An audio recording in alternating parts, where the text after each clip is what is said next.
The arresting officer will let the suspect to turn around slowly for the purpose of visual inspection for possible contrabands like deadly weapons.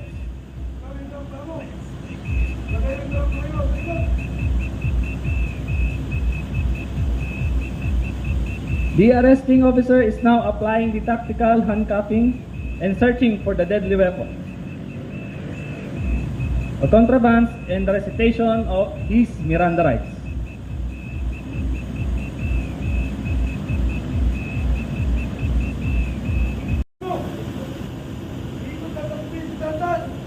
Again, the arresting officer will let the suspect to turn around slowly for the purpose of visual inspection for possible contrabands like deadly weapons.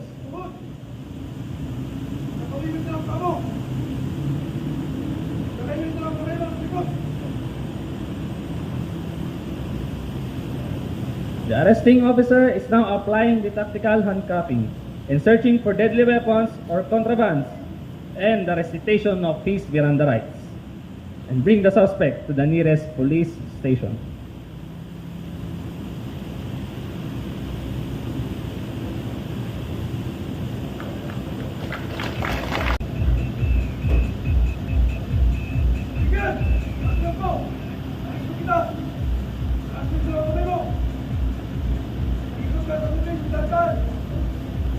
The arresting officer will let the suspect to turn around slowly for the purpose of visual inspection for possible contrabands like deadly weapons.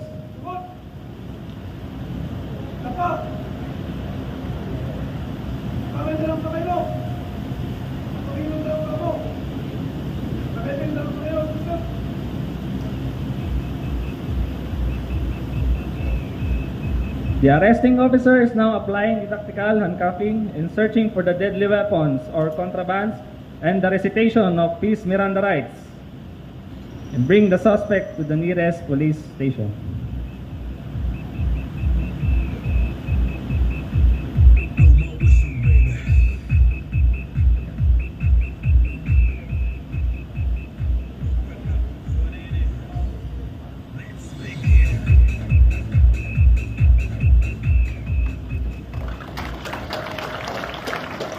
That is the end of our performance. Thank you and have a nice day to everyone.